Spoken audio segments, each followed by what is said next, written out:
السلام عليكم ورحمة الله وبركاته. إن الحمد لله نحمده ونستعينه ونستغفره ونعوذ بالله من شرور أنفسنا ومن سيئات أعمالنا. من يهده الله فلا مضل له ومن يضلل فلا هادي له. وأشهد أن لا إله إلا الله وحده لا شريك له وأشهد أن محمدا عبده ورسوله أما بعد. அன்புள்ள இஸ்லாமிய சகோதரர்களே, சகோதரிகளே, தாய்மார்களே, அல்லாஹு தாலா எங்கள் மீது அன்பு கொண்டதன் காரணமாக அல்லாஹுடைய மாளிகையில் அவனுடைய மார்க்கத்தை படிப்பதற்காக இந்த சந்தர்ப்பத்தில் எங்கள் எல்லோரையும் ஒன்று சேர்த்திருக்கிறான். முஆவியா ரலியல்லாஹு அன்ஹு அவர்கள் சொன்னார்கள், அல்லாஹுடைய தூதர் ஸல்லல்லாஹு அலைஹி வஸல்லம் அவர்கள் சொன்னார்கள், மை யுரிதில்லாஹு பி கைரன் யுஃபக்கிஹு ஃபித்தீன். அல்லாஹு தாலா யாரை நேசிக்கிறானோ, யாரை அல்லாஹ் விரும்புகிறானோ அவர்களுக்கு அல்லாஹு தாலா மார்க்கத்தில் விளக்கத்தையும் தெளிவையும் கொடுப்பான். அப்போ ஒரு மனிதன் அல்லாஹு தாலா நேசிக்கிறான், விரும்புகிறான் என்பதனுடைய அடையாளம் அவனுக்கு தீனில், மார்க்கத்தில் விளக்கத்தை அல்லாஹ் கொடுப்பான் என்பதாக ரசூல் ஸல்லல்லாஹு அலைஹி வஸல்லம் சொன்னார்கள். இந்த செய்தியை இமாம் புகாரி ரஹ்மத்துல்லாஹி அவர்கள் தனது ஸஹீஹ் புகாரிலே பதிவு செய்து வைத்திருக்கிறார்கள். அன்புக்குரிய சகோதரர்களே, சகோதரிகளே, தாய்மார்களே, மகிழ்ச்சியான வாழ்க்கையின் 10 அடிப்படைகள். இந்த தலைப்பை பொறுத்தவரையில் ஒவ்வொரு மனிதனுக்கும் மகிழ்ச்சியாக வாழ வேண்டும் என்ற ஒரு குறிக்கோள், இலக்கு இருக்கிறது. எல்லாமே அதற்காகத்தான். என்ன செய்வதாக இருந்தாலும், எந்த காரியமாக இருந்தாலும் நாம் மகிழ்ச்சியாக இருக்க வேண்டும். ஏன் சம்பாதிக்கிறேன், ஏன் பிள்ளைகள், ஏன் குடும்பம், ஏன் தொழில், எல்லா விடயங்களுக்கும் பின்னால் இருப்பது இந்த மகிழ்ச்சி தேவை. இந்த மகிழ்ச்சி உண்டு. எதை செஞ்சாலும் அதில் மகிழ்ச்சி இருக்கணும். யாருமே எனக்கு நான் கவலைப்படணும்னு விரும்புறதில்லை. நான் கவலைப்படணும், சோகத்தில் இருக்கணும், துன்பத்தில் இருக்கணும், பிரச்சனையில் இருக்கணும்னு சொல்லி யாருமே கவலைப்படுறதில்லை, யாருமே நினைக்கிறதில்லை, அதை பற்றி யோசிக்கிறதில்லை. நான் மகிழ்ச்சியாக இருக்கணும்னு கவலைப்படுவாங்க. ஆனால் கவலைப்படணும், துன்பமாக இருக்கணும், பிரச்சனையோடு இருக்கணும் என்று யாருமே ஆசைப்படுறதே கிடையாது. ஏனென்றால் ஒவ்வொரு மனிதனுடைய இயல்பான அந்த உள்ளத்தினுடைய தன்மையும் அல்லாஹு தாலா அவன் நிம்மதியாக வாழ வேண்டும், மகிழ்ச்சியாக வாழ வேண்டும் என்பதைத்தான் அல்லாஹு தாலா ஆக்கி வைத்திருக்கிறான். வாழ்க்கையினுடைய அடிப்படையே எல்லாரும் நினைப்பது நான் மகிழ்ச்சியாக இருக்க வேண்டும். அப்போ இந்த மகிழ்ச்சி என்பது, சந்தோஷம் என்பது, நிம்மதி என்பது, இந்த அடிப்படையான ஒரு குறிக்கோளை, ஒரு அம்சத்தை நாம் புரிந்து கொள்ள வேண்டும். சந்தோஷம், மகிழ்ச்சி என்பது மனிதனுக்கு அவ்வப்போது கிடைப்பது, இடையில கிடைக்கிறது, ஒரு விடயங்களால் கிடைக்கிறது. இந்த மகிழ்ச்சி, சந்தோஷம் என்பது சில பொழுது பாவத்திலேயும் இருக்கிறது. மகிழ்ச்சி, சந்தோஷம் என்பது பாவத்திலேயும் இருக்கும், அநியாயத்திலேயும் இருக்கும், அட்டூழியத்திலேயும் இருக்கும். ஆனால் இந்த மகிழ்ச்சி இப்படி நாம் புரிந்து கொள்கிற பொழுது இன்னும் ஒன்று இருக்கிறது. அல்லாஹு தாலா சொல்வது நிம்மதி. இந்த நிம்மதி அது நல்லதில் மட்டும்தான் இருக்குது. நல்லது செஞ்சால்தான் நிம்மதி அடையும் உள்ளம். அல்லாஹ்வை நினைச்சால்தான் உள்ளம் அமைதி பெறும், நிம்மதி பெறும். அப்போ எனவே மகிழ்ச்சி என்பது வேறு, நிம்மதி என்பது வேறு. முதலாவது இதை புரிஞ்சுக்கணும். மகிழ்ச்சி என்பது, இப்போ உதாரணமாக இன்னொரு ஆளுக்கு காயத்தை கொடுத்து போட்டு கூட இவர் மகிழ்ச்சியாக இருக்கலாம். இன்றைக்கு நான் அவரை ஏமாற்றிட்டேன், அவர் மகிழ்ச்சி அடைவார், சந்தோஷப்படுவார். ஆனால் உண்மையிலே அந்த மகிழ்ச்சியில் நிம்மதி இருக்காது. ஆனால் ஒருவர் கண்ணீர் துளிகளை வடிப்பார், தேம்பி தேம்பி அழுவார், ஆனால் உள்ளத்தில் நிம்மதி இருக்கும். அதே இப்போ அல்லாஹ்வுக்கு முன்னால் சுஜூது செஞ்சு தண்ட பாவங்களை நினச்சி வருந்தி கண்ணீர் துளி வடிப்பார், ஆனால் மனசில் ஒரு நிம்மதி கிடைக்கும். ஒருவரை ஏமாற்றி போட்டு சிரிப்பார், மகிழ்ச்சின்னு நினைப்பார், ஆனால் நிம்மதி இருக்காது. அது என்ன நடக்குமோ தெரியாது, அல்லாஹ் எங்கே பிடிப்பானோ தெரியாது, அவன்கிட்ட பதுவா என்ன நாசமாக்கிறமோ தெரியாது. உள் மனசில் கொதிச்சுக்கிட்டே இருக்கும், ஆனால் சந்தோஷப்படுவார். எனவே மகிழ்ச்சி வேறு, நிம்மதி வேறு. நிம்மதி என்பது அல்லதீன ஆமனு வதத்மஇன் قلوبهم بذكر الله ألا بذكر الله تطمئن القلوب. அறிந்து கொள்ளுங்கள், அல்லாஹுடைய நினைவால்தான் இதயங்கள் அமைதி பெறுகின்றன. வேறு எதாலையும் நிம்மதி கிடைக்காது, அமைதி கிடைக்காது. அப்போ ஏன் மகிழ்ச்சியான வாழ்க்கையின் 10 அடிப்படைகள்? அன்புக்குரிய சகோதரர்களே, இந்த மகிழ்ச்சியான வாழ்க்கை என்பது நாம் பாவத்தோடு வாழுகிற பொழுது இயலுமான அளவு நன்மைகளை கொண்டு வந்து அந்த மகிழ்ச்சியான வாழ்க்கையாக அமைத்து அதை நிம்மதியை நோக்கி நகர்த்த வேண்டும் என்பதற்குத்தான். ஏண்டா மனிதன் பாவம் செய்கிறவன். நாங்கள் எங்களோட உள்ளத்தை மகிழ்ச்சியாக வைக்கிறதுக்கு சில அமல்களை நாங்கள் படித்து கொண்டால்தான் நாங்கள் மகிழ்ச்சிக்கு பழகுவோம். மகிழ்ச்சிக்கு பழகின இதயம்தான் நிம்மதியை அடைந்து கொள்ளும். ஏன்னா நிம்மதியாகவே நான் இறை நினைவோடே வாழ்கிறேன்டா, எங்களால் அது சாத்தியமே இல்லை. ஆனால் அன்புக்குரிய சகோதரர்களே, நாம் வாழ்க்கையில் பெரும்பாலான நேரங்களை இறை நினைவோடு நாங்கள் ஆக்கிக்கொள்ளலாம். அப்படி ஆக்கிக்கொள்கிற சந்தர்ப்பங்கள் கூட எங்கள் உள்ளத்துக்கு நிம்மதியை தரும். அதுதான் அடிப்படையை தவிர நாம் மகிழ்ச்சி அடைந்து கொள்ள வேண்டும் என்பது அடிப்படை அல்ல. நாம் மகிழ்ச்சி அடைந்து கொள்கிறது என்பது செய்கிற இபாதத்துக்களில், நன்மைகளில், அல்லாஹ் வணங்குறதுல, இதில் கிடைச்சிக்கிட்டே இருக்கணும். இதற்கு உள்ளத்தை பழக்கினால்தான் அந்த பழக்கம்தான் திக்ராக மாறும். தொழுகிறது திக்ர், பாவத்திலேருந்து என்னை தவிர்த்து கொள்வது திக்ர், நான் நன்மை செய்கிறது திக்ர், வாயால் செய்கிறது திக்ர்.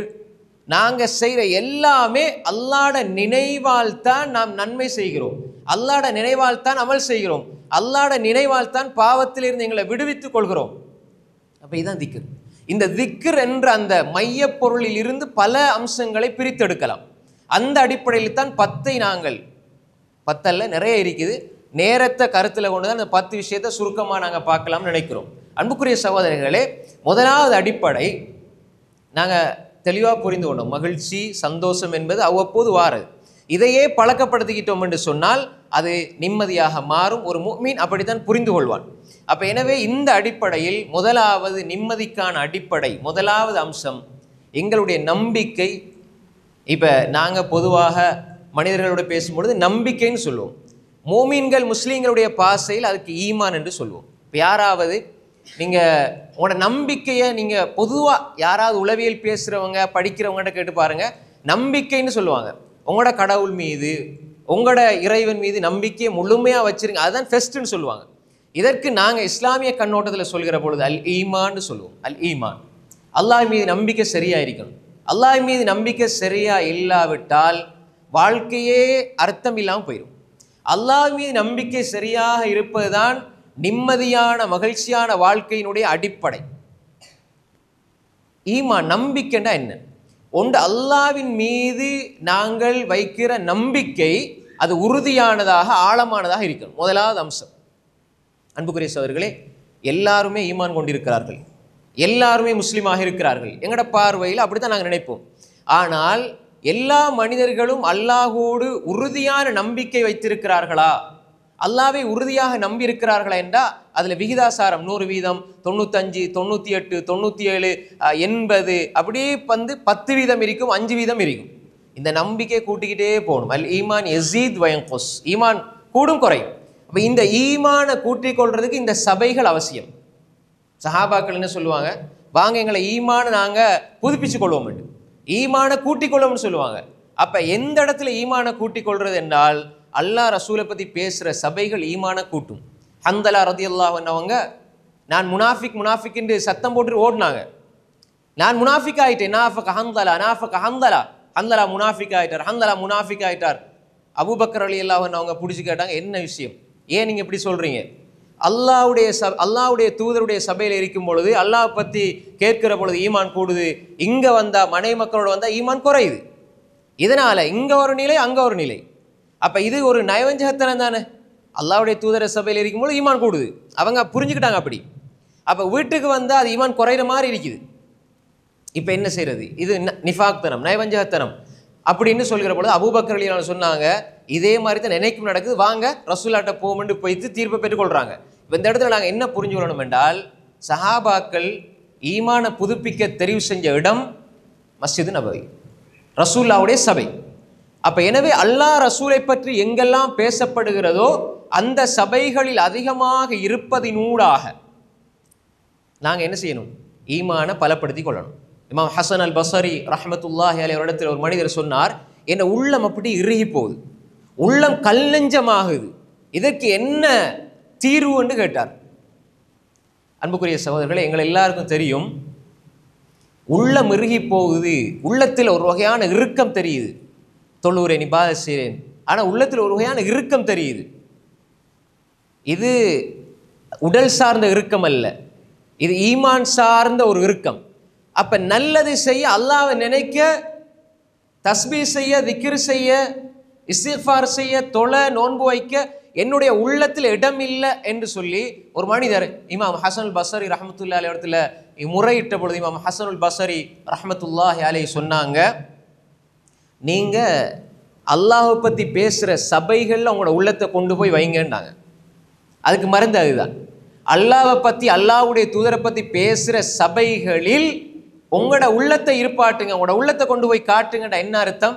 நீங்கள் போங்க, அல்லாஹ்வை பற்றி, அல்லாஹ்வோட தூதரை பற்றி எங்கே பேசப்படுதோ அங்கே இருந்தால் உங்கள் உள்ளத்தில் இருக்கிற சுமைகள் குறையும், ஈமான் கூடும். இமாம் அஹ்மத் இப்னு ஹம்பல் ரஹ்மத்துல்லாஹி அவர்கள் தனது அஸ்ஸுஹ்த் என்ற கிரந்தத்தில் பதிவு செய்து வைத்திருக்கிறார்கள். அன்புக்குரிய சகோதரர்களே, இந்த ஒரு ஆன்மீக மருத்துவத்தையும் நாங்கள் படிக்கணும். எங்களோட ஈமான்ல குறைபாடு எங்களோட உள்ளத்தில் இருக்கிற அமைதியை பறிக்கும், எங்களோட உள்ளத்தில் இருக்கிற நிம்மதியை, மகிழ்ச்சியை பறிக்கும். அப்போ எனவே ஈமான் அது பலமாக வேண்டும். அல்லாஹ்வை பற்றி பேசுகிற பொழுது, அல்லாஹ்வை பற்றி ஞாபகப்படுத்துகிற பொழுது உள்ளங்களில் ஒரு நடுக்கம் வரும். அது நடுக்கம் அல்ல, உள்ளத்துக்கு அல்லாஹு தஆலா ஒரு மகிழ்ச்சியை கொடுப்பதற்காக அதை அல்லாஹ் சுத்திகரிக்கிறான். இன்னமல் முஃமினூன அல்லதீன இதா ذுகிரல்லாஹ் வஜிலத் குலூபுஹும் வஇதா துலியத் அலைஹிம் ஆயாத்துஹு ஸாதத்ஹும் ஈமானா.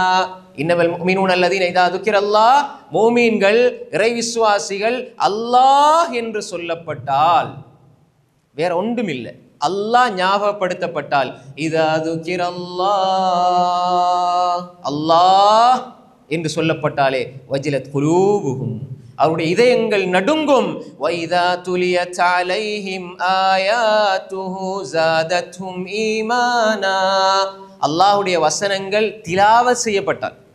இப்போ நாங்கள் வாசிக்கிறோம், குர்ஆனை வாசிக்கிறோம், நாங்கள் குர்ஆனை வாசிக்கிறோம், குர்ஆனுக்கு ஒன்று தனியான ஒரு விஷயம் இருக்குது, அது திலாவத், ஓதப்படணும்.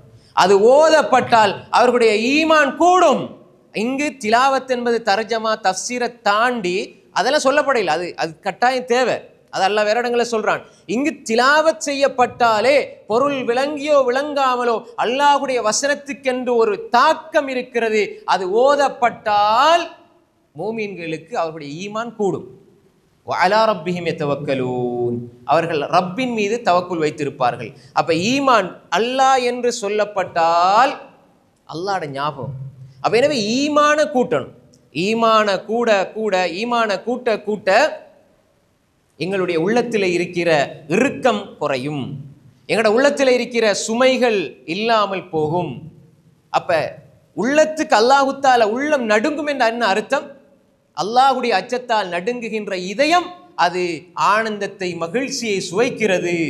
வைதா துலியத் அலைஹிம் ஆயாத்து ஸாதத்துஹும் ஈமானா, ஈமான் கூடுது. ஏன் இதயம் நடுங்குது? ஈமான் கூடுது. இதயம் நடுங்குது, ஈமான் கூடுது, உள்ளத்திலே நிம்மதியும் அமைதியும் பிரவாகம் எடுக்கிறது.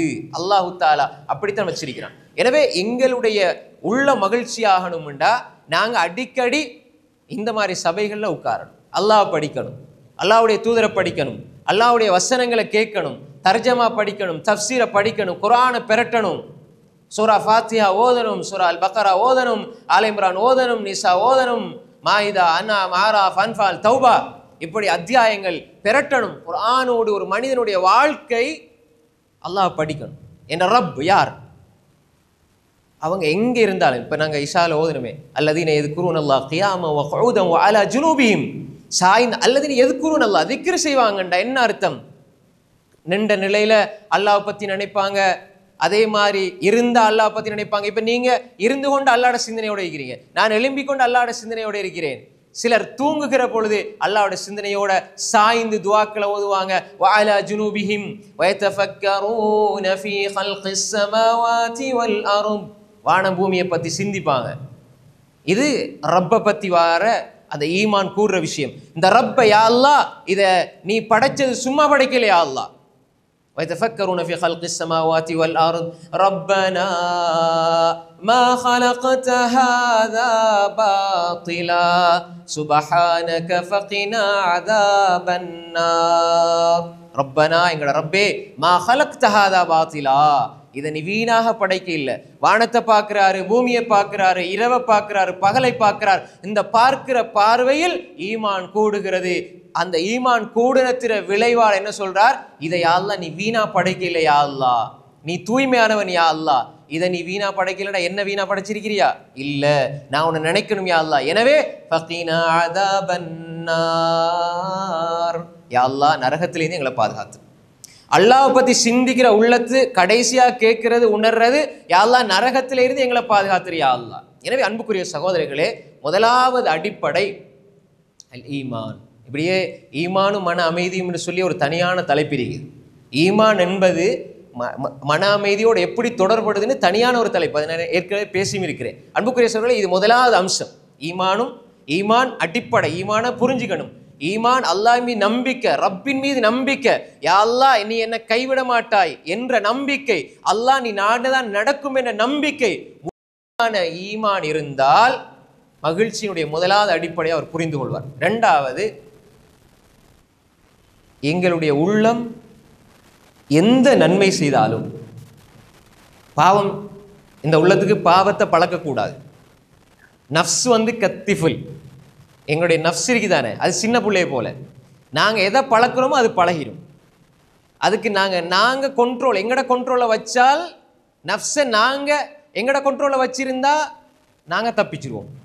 அது அப்படியே பழகி சின்ன பிள்ளைய அழுது சாதிக்க பார்க்கும். நான் உன வானான்னு ஸ்ட்ராங்காக நீங்கள் முடிவெடுத்து சொல்லிட்டீங்கன்னா உங்களுக்கு கட்டுப்படும் புள்ள. அப்படி இல்லைன்னா அந்த புள்ள ஒரு ட்ரிக்ஸை கண்டுபிடிச்சி பாப்பா அம்மாட்ட அழுது சாதிக்கும். நஃப்ஸ் கத்திஃபில், நஃப்ஸ் அப்படி தான், சின்ன பிள்ளைய போல. அது கேட்க நாங்கள் கொடுக்க கடைசியில் உங்களை அப்படியே நாசமாக்கி விட்ருவோம். இல்லை, தேவையில்லை, இப்போ நான் சொல்கிறத நீ கேட்கணுமெண்டு ஹய்யால ஸலா என்றால் அது ஒன்றை சொல்லும், நஃப்ஸ் ஒன்றை சொல்லும். நாங்கள் அதை கூட்டிக்கிட்டு வரணும். நீ அல்லாஹ்வுக்கு முன்னுக்கு நின்றால் தான் உனக்கு நிம்மதின்னு கூட்டிகிட்டு வரணும். அப்படி இருந்தால் நீங்கள் வெற்றி பெறுவீங்க. அப்படி இல்லைண்டா இன்ன நஃப்ஸல அம்மாரத்தும் பிஸூ, நஃப்ஸ் கெடுதியின் தான் தூண்டும்.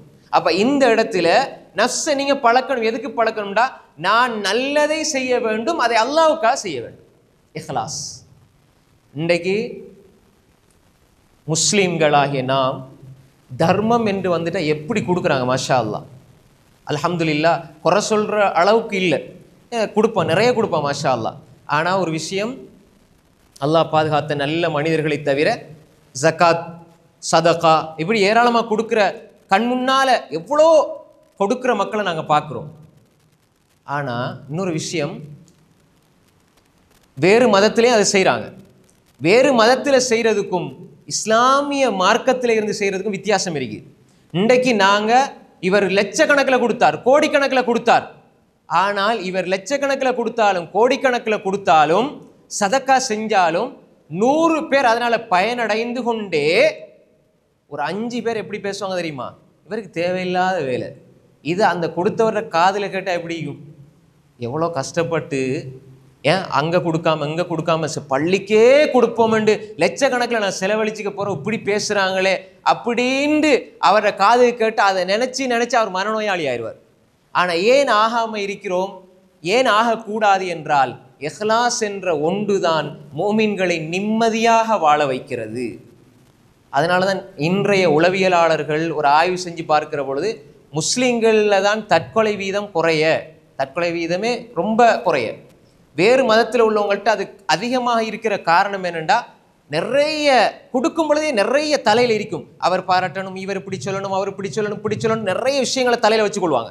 வச்சுக்கொண்டு கொடுத்து அது நடக்கையிலனோடனே அப்படியே மானசீக ரீதியாக டோட்டலாக உளுந்து கடைசியில் தற்கொலைக்கு போயிடுவாங்க, மனசளவில் பாதிக்கப்பட்டுருவாங்க.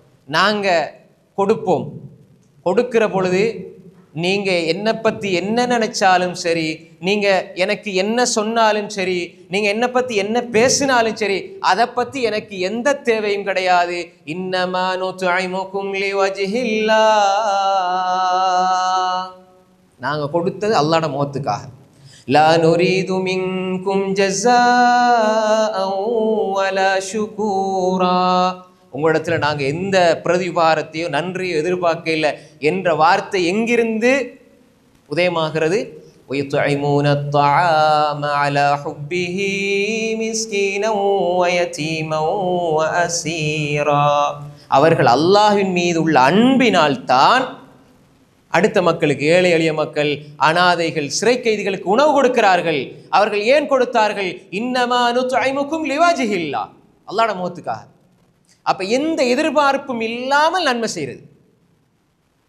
கொடுத்தவர், நீங்க யாருக்கு 10 வருஷத்துக்கு முன்னுக்கு யாருக்கு நீங்க லட்சம் ரூபாய் செலவழிச்சீங்களோ அவர் கொஞ்சம் வசதியாகி கொஞ்சம் பெரிய ஆளாய் போட்டு உங்களையே 4 இடத்துல தப்பா பேசுவாரு. இப்ப நீங்க கேள்விப்படுற பொழுது உங்களோட மனசு எப்படி இருக்கும்? எந்த தாக்கமும் வரக்கூடாது. நான் கொடுத்தது அல்லாஹ்க்கு, அவன் எதை பேசினாலும் பேசட்டும். நான் கொடுத்தது என்னுடைய ரப்புக்காக, இவர்களுடைய நன்றிக்காக அல்ல. அப்படி ஏதாவது ஒரு தாக்கம் உள்ளத்துல வந்தா நான் கொடுத்தது அல்லாஹ்க்காக இல்லை. அப்படி இல்லை என்றா, இஹ்லாஸ் இல்லைன்னா மகிழ்ச்சி போயிடும். நன்மையை செஞ்சு மகிழ்ச்சி இல்லாமல் போயிடும். நன்மை செய்ய வேண்டும், அதை அல்லாஹ்வுக்காக செய்ய வேண்டும். இஹ்லாஸ். இன்னைக்கு ஏன் மகிழ்ச்சி பறிபோகுதுண்டா, இந்த இஹ்லாஸ் என்பது இல்லாமல் இருப்பது தான். இஹ்லாஸ் இல்லாமல் போனதா மகிழ்ச்சி இல்லாமல் போயிடும். நீங்க கொடுக்குறீங்க, வாரி வாரி கொடுக்குறீங்க அல்லாஹ்வுக்காக. யார் என்ன சொன்னாலும் சரி, யார் எப்படி பேசினாலும் சரி, மனசை ராகத்தா வச்சிருக்கிறேன். ஏன்ற ரப்புக்கும் எனக்கும் உள்ளது. குறிப்பாக இரகசிய தர்மங்களை சலபுசாலின்கள் செஞ்சாங்க. காரணம் என்னண்டா, ரப்புக்காக செய்கிறோம், நிம்மதி கிடைக்கும். அப்ப எனவே இஹ்லாஸை பாதுகாத்துக்கொள்ளணும். தொழுறீங்களா? அல்லாஹ்வுக்காக. இபாதத் செய்றீங்களா? அல்லாஹ்வுக்காக. திக்ரு செய்றீங்களா? அல்லாஹ்வுக்காக. எந்த வணக்கம் செஞ்சாலும், எந்த ஒரு இபாதத் செஞ்சாலும், யாருக்கு என்ன உதவி செஞ்சாலும் இஹ்லாஸ், உல தூய்மை, அல்லாஹ்வுக்காக செய்யுங்க. அவர் பார்த்தாலும் சரி, பார்க்காட்டாலும் சரி, அவர் புகழ்ந்தாலும் சரி, புகழாவிட்டாலும் சரி, ஏசினாலும் சரி, ஏசாவிட்டாலும் சரி, அது அவங்களோட ரப்போட பார்த்துக்குவாங்க. அல்லாஹ் கேள்வி கணக்கு கேட்பான். நாங்கள் யாராவது உங்களுக்கு நன்றி யாராவது ஒருத்தர் உங்களுக்கு உதவி செஞ்சால் நீங்கள் நன்றி செலுத்துங்கன்னு ஹதீஸில் வந்திருக்குது. அப்போ நம்ம நன்றி செலுத்துறது, நன்றி சொல்றது, துவா செய்கிறது, அதுதான் நல்ல பழக்கம். ஆனால் அது இல்லாமல் போனது என்பதற்காக நாங்கள் கவலைப்பட தேவையில்லை. ஏன்னா நாங்கள் செஞ்சது எங்களோட ரப்புக்காக. தானே அந்த விஷயம். அப்போ இஹ்லாஸ் என்பது நாங்கள் அடிப்படையில் எடுத்துக்கொள்ள வேண்டிய 2வது அம்சம். 3வது, ஒரு மனிதன் வாழ்க்கையில் இருக்க வேண்டிய 3வது அடிப்படை, இது வாழ்க்கையில் அவனுக்கு நிம்மதியை தரும். இது சாதாரண அமல் மட்டுமல்ல, நிம்மதியை தரும். 3வது அஷ்ஷுக்குர். ஷுக்குர்னா என்ன? நன்றி செலுத்துறது. அல்லாஹ்வுக்கும் நன்றி செலுத்தணும், அடியார்களுக்கும் நன்றி செலுத்தணும். நீங்க அல்லாஹ்வுக்கு நன்றி செலுத்த அல்லாஹ் உங்களோட அருள்களை பறிக்க மாட்டான். அருள்கள் பறிக்கப்படவில்லை என்றால், அருள்கள் பறிக்கப்படவில்லை என்று சொன்னால், நீங்க எதை அல்லாஹ் உங்களுக்கு தந்தானோ அந்த அருளில் அல்லாஹ் பரக்கத்தை, நிம்மதியை தருவான். இப்ப பாருங்க, ஏதாவது ஒரு அருள் உங்களுக்கு அல்லாஹ் தந்து, அந்த அருள் என்னை விட்டு போகக்கூடாதுன்னு பயத்தில் வாழ்றோம் தானே. ஏதாவது ஒரு அருள் அல்லாஹ் தருவான், திடீர்னு பறிப்பான். அல்லாஹ் கொடுப்பான், பறிப்பான். அல்லாஹ் கொடுப்பான், அல்லாஹ் பறிப்பான். அப்ப எங்களுடைய வாழ்க்கையில் அல்லாஹ் தந்த அருள்கள் பறிக்கப்படக்கூடாதுன்னு யார் நினைக்கிறாரோ அவர் நன்றி செலுத்தி அதை பாதுகாத்து கொள்ளட்டும். சலஃபுசாலிகள் சொல்லுவார்கள், கையிது அந்நியம பிஷுக்குர், அருட்கொடைகளை நன்றி செலுத்துதலை கொண்டு கட்டி போடுங்கள், கைது செய்து விடுங்கள். எதுக்கா என்ன எடுத்தால் நன்றி செலுத்துகிற பழக்கம் வரணும். யாராவது உங்களுக்கு ஏதாவது நல்லது செஞ்சா நாங்கள் நன்றி செலுத்தி பழகணும். அப்போ அந்த மனிதனுடைய உள்ளத்தில், உதவி செஞ்சவருடைய உள்ளத்தில் நம்மளை பற்றி உள்ள நன்மதிப்பு இன்னும் கூடும். அல்லாஹ் இன்னும் அவருடைய உள்ளத்தில் நல்லதை போடுவான். இன்னும் அல்லாஹ்வுடைய அருள்கள் கிடைக்கும். இது ஒரு விஷயம். அல்லாஹ்க்கு நன்றி செலுத்துகிற பழக்கம் வரணும். யா அல்லாஹ் தந்திருப்பான், எங்களுக்கு லட்சம் அருளை தந்திருப்பான், கோடி அருளை தந்திருப்பான். ஆனால் நாங்கள் பார்க்குறது என்ன தெரியுமா? எங்களுக்கு அல்லாஹ் எதை தர இல்லையோ அதை தான் பார்க்குறது. யாராவது ஒரு ஆளுக்கு அல்லாஹ் தாலா எங்களுக்கு தராத 2 அருள் அல்லாஹ் கொடுத்திருப்பான். அவருக்கு எத்தனையோ சோதனை இருக்கும், ஆனால் எங்களுக்கு அந்த அருள் இல்லை என்பதனால நாங்கள் அதை பார்த்து பார்த்து பாருங்க அல்லாஹ் அவங்களுக்கு கொடுத்திருக்கிறான், எங்களுக்கு தர இல்லையே. அப்படி நினைச்சா எப்பொழுதும் ஒரு நிம்மதியான வாழ்க்கை இருக்காது. அன்புக்குரிய சகோதரர்களே, ரசூல் ஸல்லல்லாஹு அலைஹி வஸல்லம் சொன்னாங்க, நன்றி செலுத்தின ஒரு மனிதன், நன்றி செலுத்துகிற மனிதன், அந்த மனிதன் அவனுடைய காரியங்கள் அல்லாஹ் ஹைராக்கிடுவான். அஜபல்லி அம்ரில் முஃமின், மூமினுடைய காரியம் ஆச்சரியத்துக்குரியது, அவனுடைய காரியம் ஆச்சரியத்துக்குரியது. இன் அம்ரஹு குல்லஹு லஹு ஹைர், அவனுக்கு எல்லாமே நலவாகத்தான் இருக்கும். அதில் ஒன்று சொன்னாங்க ஸல்லல்லாஹு அலைஹி வஸல்லம், இன் அஸாபத்து ஸர்ரா ஷக்கர ஃபகான ஹைரல்லா, அவனுக்கு ஏதாவது நல்லது கிடைச்சால் நன்றி செலுத்துவான், அது அவனுக்கு நலவாக ஆகிவிடும். நலவாக ஆகிவிட்டால் அவனுடைய உள்ளத்தில் நிம்மதி இருக்கும், மகிழ்ச்சி இருக்கும். இப்போ நீங்கள் அல்லாஹ் ஒரு அருளை உங்களுக்கு தந்திருக்கிறான், நீங்கள் நன்றி செலுத்துறீங்க. அல்லாஹ் இப்போ 1000 ரூபாய் உங்களுக்கு அல்லாஹ் தந்திருக்கிறான், நீங்கள் அதில் 10 ரூபா தர்மம் செய்கிறீங்க. இந்த தர்மத்தை அல்லாஹ் 10 மடங்காக 100 மடங்காக 1000 மடங்காக அல்லாஹ் ஆக்கி தருகிற பொழுது நீங்கள் அல்லாஹ்வுக்கு நன்றி செலவழித்த 10 ரூபாயால் அல்லாஹ் தஆலா உங்களுக்கு 10,000 ரூபாய் தருகிறான் என்றால் உங்களுக்கு உள்ள மகிழ்ச்சி அடையுமா, கவலைப்படுமா? மகிழ்ச்சி அடையும். அல்லாஹ் தான் குர்ஆன்ல சொல்றான், وَإِذْ تَأَذَّنَ رَبُّكُمْ لَئِن شَكَرْتُمْ لَأَزِيدَنَّكُمْ. நீங்க அல்லாஹ்க்கு நன்றி செலுத்தினா அல்லாஹ் சொல்றான், நிச்சயமா நான் அதிகப்படுத்தி தருவேன். وَلَئِن كَفَرْتُمْ إِنَّ عَذَابِي لَشَدِيدٌ. நீங்க புறக்கணிச்சீங்கன்னா என் அதாப் கடுமையானதுன்னு அல்லாஹ் சொல்றான். அல்லாஹ் பறிச்சிருவான். இருக்கிறத அல்லாஹ் பறிச்சான்டா எப்படி நிம்மதி வரும்? இருக்கிறத அல்லாஹ் இன்னும் அதிகப்படுத்துறான். நன்றி செலுத்த செலுத்த செலுத்த அல்லாஹ் அதிகப்படுத்த, மீண்டும் அடியா நன்றி செலுத்த அல்லாஹ் அதிகப்படுத்த, மீண்டும் அடியா நன்றி செலுத்த அல்லாஹுடைய வாதா நான் அதிகப்படுத்துவேன். அடியான் நன்றி செலுத்துவதை விடமாட்டான், அல்லாஹ் கொடுப்பதை விடமாட்டான். இது அல்லாஹ் தஆலா அவனுடைய வாழ்க்கையில் செழிப்ப கொடுப்பான். எனவே ஒரு மனிதனிடத்தில் இந்த ஷுக்குர் என்ற தன்மை இருக்க வேண்டும். இது 3வது. 4வது, ஷுக்குரோட சேர்ந்து வாழ்க்கையில் எப்பயுமே இருக்க வேண்டிய ஒரு பண்பு. அறிஞர்கள் சொல்லுவார்கள், வாழ்க்கையில் அறவாசி ஷுக்குர், இதுதான் மனித வாழ்க்கையே தான். அறவாசி ஷுக்குர், அடுத்த அறவாசி சொல்லுங்க, சபர். சபர்னா என்ன? பொறுமை. ஷுக்குர் சபுர் ரெண்டும் ஒரு முஃமினுடைய 2 கண்ணை போல. ரசூலுல்லாஹ் ஆச்சரியமான வாழ்க்கைன்னு முஃமினுக்கு சொல்லி போட்டு இந்த 2ஐயும் தான் சொன்னாங்க. அதனால தான் குறிப்பாக இமாம் இப்னு கையிம் ஜௌசியா ரஹ்மத்துல்லாஹி அலைஹி, நான் அடிக்கடி இப்னு கையிம்னு சொல்கிறேன். இமாம் இப்னு தைமியாவுடைய மாணவர் 98 புத்தகங்களை எழுதியிருக்கிறார். அற்புதமான புத்தகங்கள் எல்லாமே.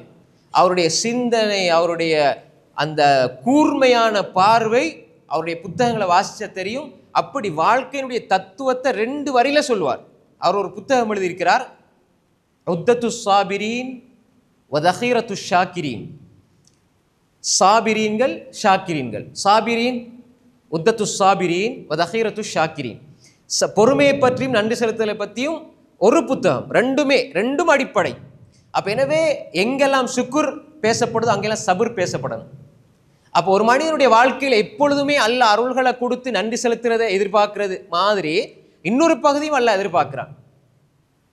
அந்த பண்பு சபுர் வந்துட்டா, பொறுமை வாழ்க்கையில் வருமாக இருந்தால் நிறைய நலவுகள் வரும். எப்படி வரும்? அல்லாஹ் என்ன சொல்றான்? ஒரு மனிதன் தொழுகைக்கு ஈக்குவலா, அதாவது தொழுகைக்கு நேராக ஒரு விஷயத்தை அல்லாஹ் வைக்கிறான்டா அது பொறுமையை வைக்கிறான். யா அய்யுஹல்லதீன ஆமனு ஸ்தஈனு பிஸ்ஸப்ரி வஸ்ஸலாஹ். ஈமான் கொண்டவர்களே, பொறுமையாயிருங்க, தொழுங்க, பொறுமையை கொண்டும் தொழுகை கொண்டும் உதவி தேடுங்கள் சொல்லி போட்டு அல்லாஹ் இங்க என்ன முடிவை சொல்றான் தெரியுமா? தொழுகையாளிகளோடு அல்லாஹ் இருக்கிறான்னு சொல்ல இல்லை. என்ன சொல்றான்? இன்னல்லாஹ மஅஸ் ஸாபிரீன் யா அய்யுஹல்லதீன ஆமனு ஸ்தஈனு பிஸ்ஸப்ரி வஸ்ஸலாஹ் இன்னல்லாஹ மஅஸ் ஸாபிரீன். ஈமான் கொண்டவர்களே, நீங்க பொறுமையை முதலாவது சொல்றான். சபுர். தொழுகை இருந்தால் ஒரு மனிதனுடைய வாழ்க்கையில தொழுகை இருந்தால் நிம்மதி இருக்கும். அந்த தொழுகையை நிம்மதியா மாத்துறது கொஞ்சம் சபர் தேவை. எல்லா வேலையும் விட்டுட்டு மனசை கட்டுப்படுத்தி முன்சபில் தொழுறேன்டா அதுக்கு சபர் தேவை. அதனாலதான் சபர் இருந்தால் தான் தொழுகையே அழகானதா இருக்கும். எனவே நீங்கள் பொறுமையை கொண்டு உதவி தேடுங்கள், தொழுகையை கொண்டு உதவி தேடுங்கள். நிச்சயமாக அல்லாஹ் பொறுமையாளர்களோடு இருக்கிறான். இன்னல்லாஹ மஅஸ் ஸாபிரீன். பொறுமையாளர்களோடு அல்லாஹ் இருக்கிறான். பொறுமையாக வாழ்க்கையில் இருக்கணும். அந்த ஹதீஸ்ல முஸ்லிம்ல வர ஹதீஸ், அஜபல்லி அம்ரில் முஃமின், முஃமினுடைய காரியம் ஆச்சரியத்துக்குரியது. அதுல ஒன்று சுக்ர சொன்னாங்க ஸல்லல்லாஹு அலைஹி வஸல்லம். இரண்டாவது சொன்னாங்க வ இன் அஸாபத்து லர்ரா ஸபர ஃபகான கைரல் லஹ். அவருக்கு ஏதாவது வாழ்க்கையில கஷ்டம் ஏற்பட்டா, பிரச்சனை ஏற்பட்டா அவர் பொறுமை செய்வார், அது அவருக்கு ஹைராக ஆகிவிடும். சபரோடு இருந்தால் அல்லாஹ் உங்களோடு இருக்கிறான். அல்லாஹ் பொறுமையாளர்களோடு இருக்கிறான். என் வாழ்க்கையில நான் நல்லா வாழ்ந்தேன், நல்ல இபாதத்தோடு இருந்தேன், நோன்பு தொழுகை இபாதத் எல்லாம் செய்கிறேன். ஆனால் என் வாழ்க்கையில நெருக்கடிகள் ஏற்படுது.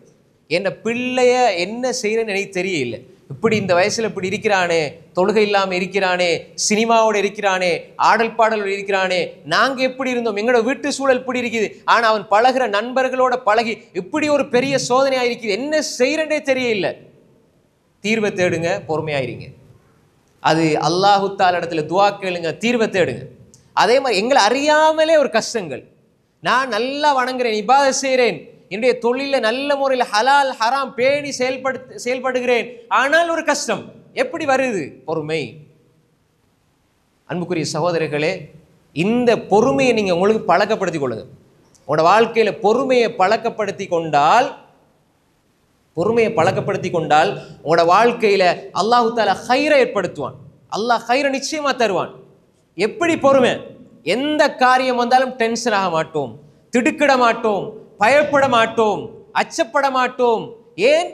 பொறுமையாளர்களோடு அல்லாஹ் இருக்கிறான். அல்லாஹ் இருக்கிற உள்ளத்தில் மகிழ்ச்சி ஏற்படுமா? நிம்மதி இல்லாம போமா? அல்லாஹ் உங்களோடு இருக்கிறான், பொறுமையோடு இருக்கிறேன், அல்லாஹ் என்னோடு இருக்கிறான். அப்ப எனவே வாழ்க்கையில மகிழ்ச்சி தேவைண்டா பொறுமையும் தேவை. எல்லாத்துக்கும் கோவப்படுறது, எல்லாத்துக்கும் ஆவேசப்படுறது, எல்லாத்துக்கும் டென்ஷன் ஆகிறது, சின்ன சின்ன விஷயங்களுக்கு எல்லாம் பிரச்சனை. இப்படி இருக்கிற ஒரு மனிதனிடத்தில் நிம்மதி இருக்காது. இப்படி இருக்கிற மனிதனிடத்தில் நிம்மதி இருக்காது. ரசூல் ஸல்லல்லாஹு அலைஹி வஸல்லம், இப்ப எங்களுக்கு இருக்கிற கவலை சின்ன சின்ன கவலை தான். ரசூலுல்லாஹ்க்கு இருந்த கவலை எப்படிப்பட்ட கவலை? அவர் ஒரு சாதாரண ஒரு மனிதரா?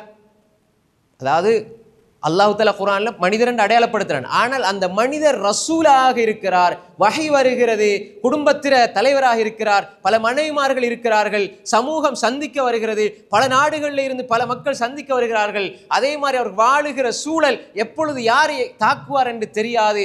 இப்படி பல்வேறு சுமைகளை தலையில வச்சுக்கொண்டு சிரித்து கொண்டுதான் இருந்தார்.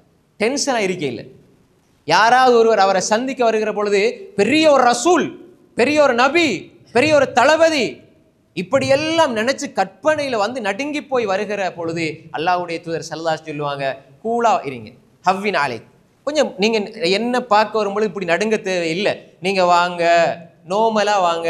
ரசூல்லா இப்படி சொல்லி கொடுத்தாங்க. ஏன்னா அவங்களோட வாழ்க்கையில அது பழக்கப்பட்டிருந்தது, சுக்ர் இருந்தது, சபர் இருந்தது, இது பழக்கப்பட்டிருந்தது, டென்ஷன் இருக்கே இல்லை. அன்புக்குரிய சகோதரர்களே, ரசூல் ஸல்லல்லாஹு அலைஹி வஸல்லம் தலையில நாங்க இந்த குர்ஆன் வஹையாக வருகிறது, அதை சொல்லணும், அதுக்கு விளக்கம் சொல்லணும், அதை வாழ்க்கையில காட்டணும், நாளைக்கு இன்ன பிரச்சனை, இப்படி வாழ்க்கையில் எல்லா கதாபாத்திரங்கள், ஆசிரியராக, மாணவனாக, பள்ளியினுடைய இமாம், தீபாக, உபதேசியாக, ஹதீஸை சொல்லக்கூடியவராக, குர்ஆனை விளங்கப்படுத்தக்கூடியவராக, உம்மத்துடைய தலைவராக, இராணுவ தளபதியாக, இப்படி எல்லா வாழ்க்கையினுடைய எல்லா கதாபாத்திரங்களிலும் அவர் ஒவ்வொரு சைடை நீங்க எடுத்து பார்த்தீங்கன்னாலும் அது அவர் அதுல மட்டும்தான் வாழ்ந்திருக்கிறான்னு நினைப்பீங்க. ரசூலுல்லாஹ்வுடைய ஆன்மீகத்தை எடுத்து பார்த்தா அவர் கால் கடுக்க வணங்கினார், அப்படியே அதுக்காகத்தான் வாழ்ந்தார் நினைப்பீங்க. ஆனால் அவருடைய குடும்ப வாழ்க்கையை பார்த்தா அதுக்காக வேண்டித்தான் வாழ்ந்திருப்பார் நினைப்பீங்க.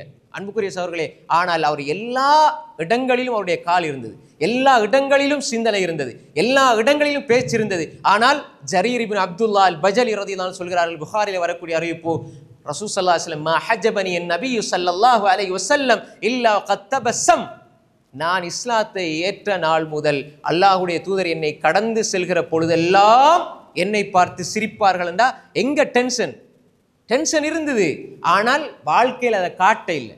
ஏன்னா ரப்பு என்னோடு இருக்கிறான், சுக்குர் செய்யணும், சபுர் செய்யணும், பொறுமை செய்யணும். வாழ்க்கையில் எல்லாம் வரும்.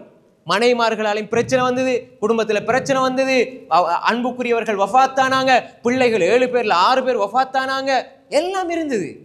ஆனால் கூலாக இருந்தாங்க, டென்ஷனாக இல்லை, சின்ன சின்ன விஷயங்களுக்காக பதறி அடிக்க இல்லை. ஆனால் எங்கட தலையில் இருக்கிறது எங்கட கடையும் எங்கட குடும்பம் தான்.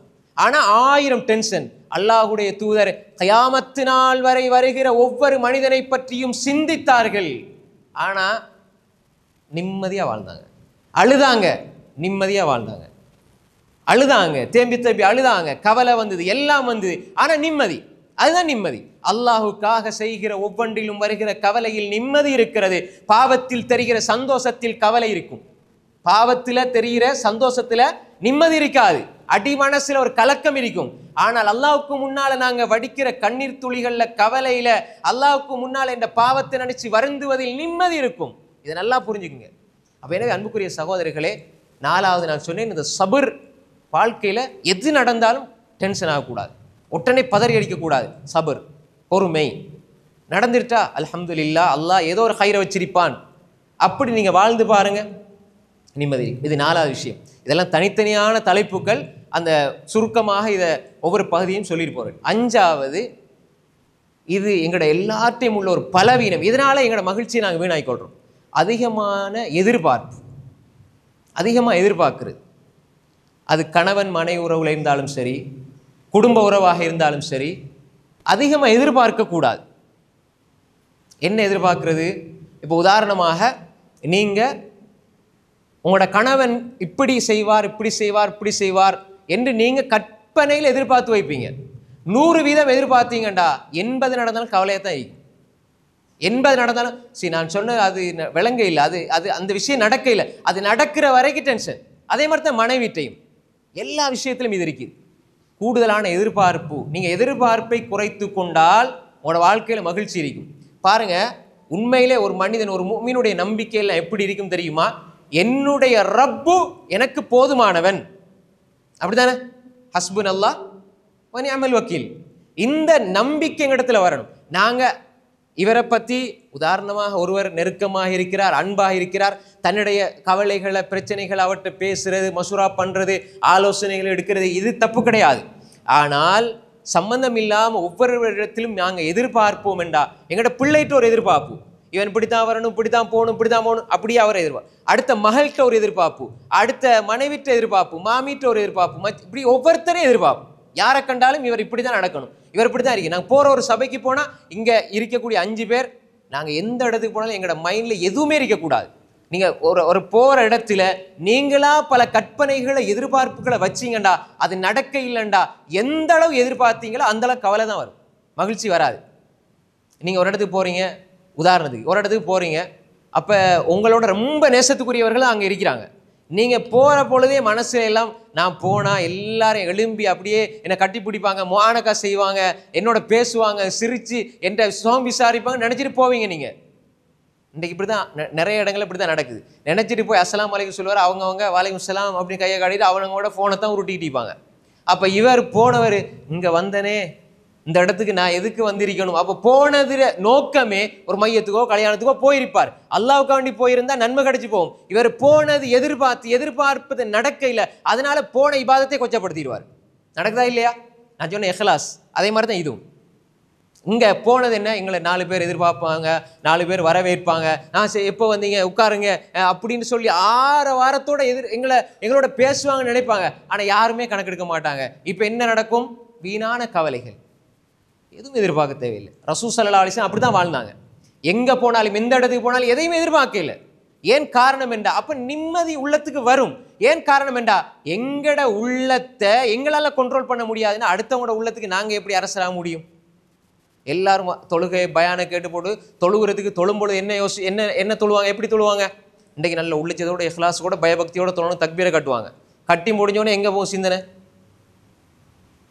அப்போ எங்கட மனசை அல்லாஹுக்கு முன்னாலேக்கிற உச்சகட்ட ஒரு சன்னிதானம், ஒரு உச்சகட்ட ஒரு பெருமதியான இடத்திலேயே எங்களோட உள்ளத்தை எங்களால் கண்ட்ரோல் பண்ண முடியலண்டா அடுத்தவங்களோட உள்ளத்தை போய் எப்படி கண்ட்ரோல் பண்ண முடியும், எப்படி மாற்ற முடியும், எப்படி எதிர்பார்க்க முடியும்? யாருமே மனைவியாக இருந்தாலும் சரி, எல்லாம் ஒரு அளவு தான். ஆனால் எதிர்பார்ப்பு இருக்கணும். எங்கே இருக்கணும்? உங்களோட ரப்பிட்ட இருக்கணும். யா அல்லாஹ் நீ தரணும், நான் கேட்பதை விட பல மடங்கு நீ தர வேண்டும். நீங்க அல்லாஹ் இடத்துல யா அல்லாஹ் நீ தந்தாத்தா யா அல்லாஹ்னு கேட்கறது கூடாது. யா அல்லாஹ் நீ விரும்பினாத்தா யா அல்லாஹ்னு கேட்கறது கூடாது. இதா தஆ அஹதுக்கும் ஃபல்யஅஸிமில் மஸ்அலா. நீங்க அல்லாஹ் இடத்துல ஏதாவது கேட்டா உறுதியா கேளுங்க, உறுதியா கேளுங்க. யா அல்லாஹ் நீ தரணும், நீ என்ற ரப்பு நீ தந்தே ஆகணும். அல்லாஹ்ட்ட எதிர்பாருங்க, எவ்வளவு எதிர்பாருங்க, அல்லாஹ் தருவான். மனிதர்கள்ட்ட எதிர்பார்க்காதீங்க. அது நீங்கள் உதவி செஞ்சவங்களாக இருந்தாலும் செய்யாவிட்டாலும் சரி, நெருக்கமானவராக இருந்தாலும் சரி, உம்மாவாக இருந்தாலும் சரி, வாப்பாவாக இருந்தாலும் சரி, பிள்ளைகளாக இருந்தாலும் சரி. பாரு, உன்னை 40 வருஷம் கஷ்டப்பட்டு வளர்த்து ஆளாக்கி ஓத வச்சு படிக்க வச்சு இன்றைக்கு பாரு ஒரு நாள் கால் பண்ணுறியா, அப்போ எதுக்காக வளர்த்தீங்க? கால் பண்ணணும், உங்களை கவனிக்கணும். அது அல்லாஹ் கேட்பான், பெற்றோரை எப்படி இருந்தான். ஆனால் நீங்கள் கேட்கக்கூடாது. அப்போ இதுக்காக வேண்டி தான் நீங்கள் வளர்த்தீங்களா? நான் எப்படி உன்ட கல்யாணத்துக்கு நான் எவ்வளோ ஹெல்ப் பண்ணேன், ஆனால் இன்றைக்கு கல்யாணத்துக்கு கூட வரையில. அப்போ நீங்கள் அதுக்காக வேண்டி ஹெல்ப் பண்ணீங்க, அல்லாஹ்காண்டி செய்ய இல்லையா? இல்லை. எதையும் எதிர்பார்க்காதீங்க, உங்களோட பெத்த பிள்ளைகிட்டே எதிர்பார்க்காதீங்க. நீங்கள் அட்வைஸ் பண்ணுங்க, குர்ஆன்ல அல்லாஹ் அப்படி சொல்றான், ஹதீஸ்ல இப்படி சொல்றான், இதெல்லாம் அட்வைஸ் பண்ணுங்க. அட்வைஸ் பண்ணுற தப்பு கிடையாது. ஆனால் நீங்கள் எதிர்பார்க்குறீங்களா இப்படி தான் நடக்கணும், அது பிள்ளை. யார்ட்டையும் எதிர்பார்க்கக்கூடாது. அன்புக்குரிய சகோதரர்களே, அளவு கடந்த எதிர்பார்ப்பு கூடாது. அது கூடனா என்ன நடக்கும்? என்ன நடக்கும்? கவலை தான் வரும், மகிழ்ச்சி பறிப்போம். இது 5வது விஷயம். 6வது ஹுஸ்னுத்தன். இதே பாயிண்ட் மேலே உள்ளதோட இதை ஜாயின் பண்ணி பாருங்க. ஏண்டா சில பொழுது பார்க்குறவங்களை எல்லாம் இவன்கிட்ட போய் என்ன எதிர்பார்க்க, இவனோட என்ன பேச, இப்படின்னு நினைக்கக்கூடாது. அடுத்த பாயிண்ட் எல்லாம் பாருங்க, இதோட எப்படி மேலே உள்ளதோட தொடர்பாகி வருது. ஹுஸ்னுத்தன் பில்லா, ஹுஸ்னுத்தன் பின்னாஸ். அல்லாஹ்வுடைய நல்லெண்ணம் இருக்கணும், மனிதர்களுடைய நல்லெண்ணம் இருக்கணும். யாரை பார்த்தா நல்லெண்ணம். உங்களோட மனசு நிம்மதியாக இருக்கணும் நீங்கள் நினச்சா எல்லாரை பற்றி நல்லெண்ணம் வைங்க. அல்லாஹ் அல்லாஹ் அல்லாஹ் என்னைக்கு அநியாயம் செய்ய மாட்டான், என் ரப்பு என்னை கைவிட மாட்டான், என் ரப்பு என்னை கைவிட மாட்டான். இந்த நம்பிக்கை இருக்குதானே? எல்லாருக்கும் எல்லாருக்கும் நம்பிக்கை இருக்குது, அப்படிதானே? அல்லாஹ் என்னை கைவிட மாட்டான், நம்பிக்கை இருக்குதானே? ரைட். இப்போ அல்லாஹ் எனக்கு தார ஹைரா இருக்கும். அப்போ அப்படி வாழ்ந்து பாருங்க, ஷர்ரிலையும் நீங்கள் ஒரு நிம்மதி அடைவீங்க. இப்போ இந்த நேரத்தில் சில பொழுது எங்களுக்கு அது தெரியாது, நாங்கள் வெறுப்போம், வெறுத்து கொண்டே இருப்போம். ஆனால் அதில் பெரிய ஹைர் இருக்கும், அதில் பெரிய ஹைர் இருக்கும். நீங்கள் உங்களை தாண்டி 2 பஸ் போகும், மிஸ் ஆகிடுச்சுன்னு கவலைப்பட்டு தான் இருப்பீங்க. ஆனால் அந்த 2 பஸ்ஸும் அட்ரஸ் தெரியாமல் அப்படியே சுக்கு நூறாய் போயிருக்கும். கேள்விப்பட்டோடனே அப்பா அல்ஹம்துலில்லாஹ் தப்பிட்டேன். இப்போ இதே மாதிரி அல்லாஹ் மறைச்சு வச்சிருக்கிறான். தெரிய வந்த உடனே அல்ஹம்துலில்லாஹ் சொல்கிற உள்ளத்துக்கு தெரியாது, ரப்பு மறைச்சு வச்சிருக்கிறான், அல்ஹம்துலில்லாஹ்னு சொல்ல தெரியலையே. அல்லாஹ்வின் மீது நம்பிக்கை வைங்க, நல்லெண்ணம் வைங்க. சிலவங்க என்ன செய்வாங்க தெரியுமா? என்ன மட்டும்தான் அல்லாஹ் அப்படி சோதிக்கிறான் மனசில் வருதா இல்லையா? ஏன் அய்யூப் அலைஹிஸ்ஸலாத்தை சோதிக்க இல்லையா? ஹலீலுல்லாஹ் இப்ராஹிம் அலைஹிஸ்ஸலாத்தை சோதிக்க இல்லையா? மூசா அலைஹிஸ்ஸலாத்தை சோதிக்க இல்லையா? முஹம்மது ஸல்லல்லாஹு அலைஹி வஸல்லம் சோதிக்க இல்லையா? என்ன மட்டும் தான் அல்லாஹ் சோதிக்கிறான்? இல்லை. அல்லாஹ் இதை நான் போற பாதை பிழைங்கிறத உணர்த்துறான். وَلَنُذِيقَنَّهُم مِّنَ الْعَذَابِ الْأَدْنَى دُونَ الْعَذَابِ الْأَكْبَرِ لَعَلَّهُمْ يَرْجِعُونَ. நாங்கள் சின்ன அதாபை கொடுப்போம், அவங்கள தண்டிக்கிறதுக்காக அல்ல, பெருசல்ல, சின்னதை கொடுப்போம். ஏன் தெரியுமா? லஅல்லஹும் யர்ஜிஊன். அவர்கள் எங்கள் பால் திரும்பிட்டு வந்துடணும். போன ரூட்டில் போகக்கூடாது. நான் எவ்வளோ போயிட்டேன்னு யோசிக்கக்கூடாது. நான் போன பாதை பிள்ளைன்னா திரும்பிடணும். இந்த எவ்வளோ போயிட்டேனே இல்லை, அது ஹக்கு பாத்தில், சத்தியம் அசத்தியம், எல்லா விஷயத்திலையும் அன்புக்குரிய சகோதரர்களே, அல்லாஹ் ஒரு அதாபத்தார சின்ன சோதனை தாராண்டா நாங்கள் விளையணும். அதில் அல்லாஹ் ஏதோ ஹைரை வச்சிருப்பான், ஏதோ அல்லாஹ் ஹைரை வச்சிருப்பான். ரைட். நான் என் வாழ்க்கையை பரிசீலித்து கொள்ளணும். சலஃபு சாலிஹீன்கள் மனைவி தவறு செஞ்சா, அதே மாதிரி அவங்களுடைய வாகனத்தில் ஏதாவது கோளாறு ஏற்பட்டா, அவர்கிட்ட பணியால் வேலை செய்கிற ஹாதிம்கிட்ட ஏதாவது முன்ன பின்ன ஆனால் அவங்க என்ன தெரியுமா யோசிப்பாங்க? சலஃபு சாலிஹீன்கள்னா யார்? நமக்கு முன்னால் வாழ்ந்த சஹாபாக்கள், தாபீன்கள், தபு தாபீன்கள், அவங்க தான் சலஃபு சாலிஹீன்கள். அதை சுருக்கமாக சொல்கிறோம். அப்போ அவங்க என்ன நினைப்பாங்க தெரியுமா? ஏதாவது சின்ன பிரச்சனை வாழ்க்கையில் ஏற்பட்டாலும், இரவு வணக்கத்தில் ஏதோ என்னிடத்துல முன்ன பின்ன ஆகிட்டுது, என்ற தொழுகையில் ஏதோ பிழை வந்துட்டுது, நான் அல்லாவுக்கு ஏதோ மாறு செஞ்சுட்டேன், அதனால தான் அல்லாஹ் அங்கே எனக்கு இந்த சோதனையை காட்டுறான்னு நினச்சி அவங்க திருத்திக் கொள்வாங்க. நாங்கள் அப்படி இல்லையே, நான் என்ன செஞ்சேன், என்கிட்ட என்ன பிழை இருக்குது, அப்படி தானே கேட்குறோம் நாங்கள். ஆனால் நல்லோர்கள் அப்படி செய்ய மாட்டாங்க. தன் பிழையை உணர்வாங்க. அப்போ எனவே அன்புக்குரிய சகோதரர்களே, அல்லாஹ் மீது நல்லெண்ணம் வைக்கணும், மனிதர்கள் மீது நல்லெண்ணம் வைக்கணும். ஹஸ்னுத்தான் பின்னாஸ், யாரை பார்த்தாலும் நல்லெண்ணம். ஒரு பெரிய வயது முதிர்ந்த ஒருவரை பார்க்குறீங்க, அவரை பார்த்த உடனே மனசில் என்ன வரணும் தெரியுமா? என்ன வரணும்? அவரை எப்படி பரிகாசம் செய்யலாம், ஏளனம் பண்ணலாம், வரக்கூடாது. ஒவ்வொரு மூத்தவர் முதியவரை கண்டாலும் இவர் என்னை விட எவ்வளோ வருஷத்துக்கு முன்னால் உலகத்துக்கு வந்தவர், என்னை விட எவ்வளோ இபாதத் செஞ்சிருப்பார், அப்போ எவ்வளோ அல்லாஹ்க்கு நெருக்கமாயிருப்பான்னு பார்க்கணும். சின்ன பிள்ளைங்க நீங்கள் பார்த்தா என்ன எப்படி பார்க்கணும்? இவன் இப்போ தான் 10 வயசு, என்னை விட எவ்வளோ சின்ன வயசு. அப்போ அல்லாஹுக்கு அவன் கொஞ்சம் தான் மாற செஞ்சிருப்பான். இந்த சின்ன ஒரு 10 வருஷம், எனக்கு இப்போ 60 வயசு, ஆனால் இவன் 10, நான் 60 வயசு அல்லாஹ்க்கு எவ்வளோ மாற செஞ்சிருப்பேன், ஆனால் இவருக்கு 10 வயசு, 10 வயசில் எவ்வளோ அல்லாஹ்க்கு மாற செஞ்சிருப்பான், கொஞ்சம் போல மாற செஞ்சிருப்பான். எனவே அல்லாஹ்க்கு இவன் கொஞ்சம் மாற செஞ்சிருக்கிறான், நான் அதிகமாக மாற செஞ்சிருக்கிறேனே என்று மூத்தவர் இளையவர் மூத்தவரை நல்லது செஞ்சிருப்பார் என்று பார்க்கிற பொழுது நல்லெண்ணம் தானே வரும். உங்களோட தாயை பார்க்கிற பொழுது நல்லெண்ணத்தோடு பாருங்க, உங்களோட பிள்ளையை பார்க்குறீங்களா நல்லெண்ணத்தோடு பாருங்க. யாரிடத்திலும் எந்த கயிறும் இல்லை என்று நீங்கள் நினைத்தாலும் உங்களுக்கு அப்படி உள்ளத்தில் வந்து அதை அப்படியே நிறுத்திட்டு நீங்கள் என்ன செய்யுங்க? நல்லெண்ணம் வைங்க, நல்லெண்ணம் கொள்ளுங்க. இவர் இவர் இவர் நல்லவர் தான், இவர் என் பார்வையில் ஏதோ பிழை இருக்குது, என் பார்வையில் ஏதோ பிழை இருக்குது, இவர் நல்லவர் தான், இவர் சாலியானவர் தான், எல்லாரை பற்றி நல்லெண்ணம் வைங்க. அவர் பாவியாக இருக்கட்டும், நல்லெண்ணம் வைங்க. இன்றைக்கு நல்லெண்ணம் என்பது அரிதாகி கொண்டே வருது. நல்ல கூட பிறந்தவர்கள் கூட ஒரே சகோதரிகள் 2 சகோதரன், கூட பிறந்த சகோதரன் மீது நல்லெண்ணம் வைக்க தயாரில்லை. சின்ன சின்ன விஷயங்களுக்கெல்லாம் பிரச்சனை, சின்ன சின்ன விடயங்களுக்கெல்லாம் குடும்பத்தில் பெரிய பெரிய பிரச்சனைகள் பூதாகரமாக வர்றதுக்கு காரணம் என்ன? அவர் நானா இப்போ சரியான மாத்தம். என்ன மாத்தம்? அவர் பொண்டாட்டி சொல்லதான் கேட்பார், எங்களோட எல்லாம் பேச மாட்டார். அப்படி சும்மா நினைச்சு கொள்றது, சும்மா அப்படியே நினைச்சு கொள்றது. அதே மாதிரி யாராவது 2-3 பேர் பேசுகிறாங்க, 4 பேர் பேசுகிறாங்க, இது ஏதோ என்னை பற்றி ஏதோ பேசுகிறாங்க, ஏதோ பார்த்துட்டாங்க அப்படி நாங்கள் சும்மா நினைக்கிறது இல்லை. சகோதரர்களே, தேவையில்லாத எண்ணங்கள், தேவையில்லாத யூகங்கள், நிறைய பிரச்சனைகள் வருவதற்கு காரணமே இந்த தேவையில்லாத யூகங்கள் தான்.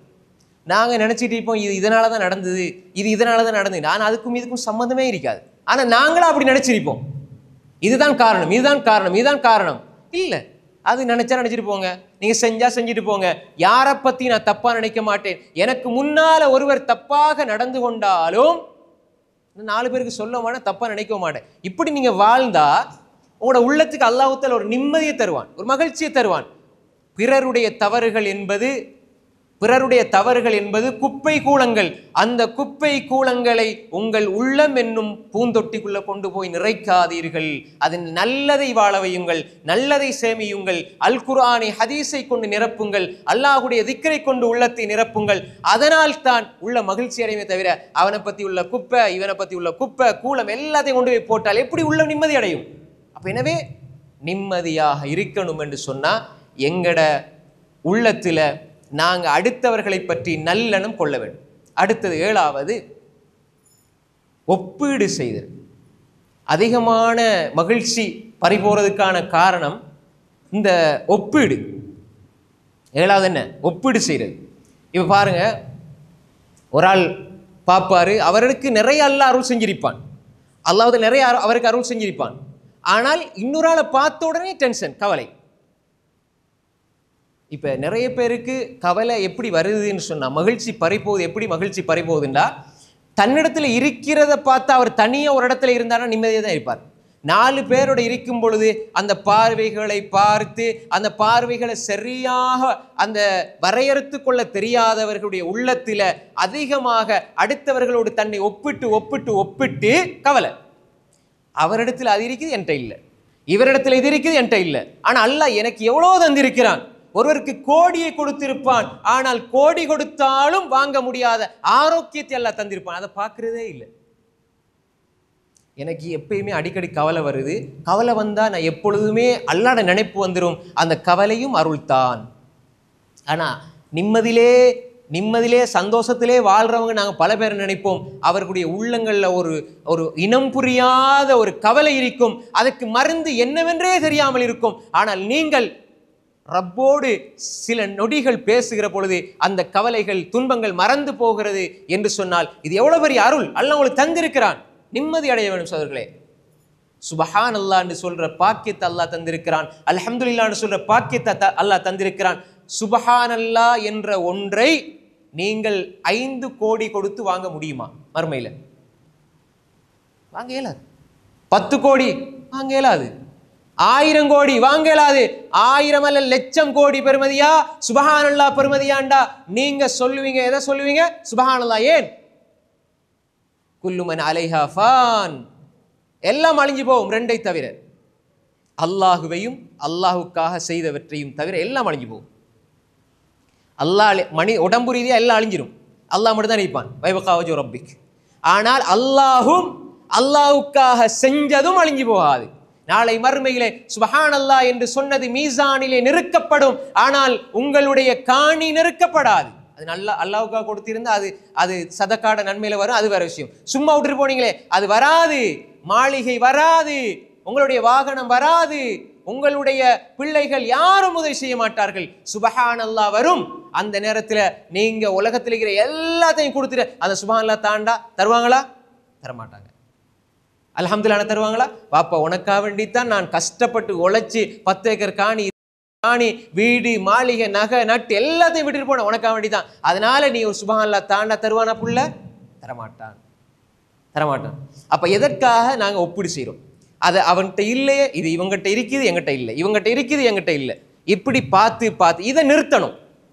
எனக்கு அல்லாஹ் தந்தது அல்ஹம்துலில்லாஹ் அல்ஹம்துலில்லாஹ் அல்ஹம்துலில்லாஹ் அல்ஹம்துலில்லாஹ் என்ற எண்ணம் வர வர வர வர ஒரு மனிதன் நிம்மதியா வாழும்.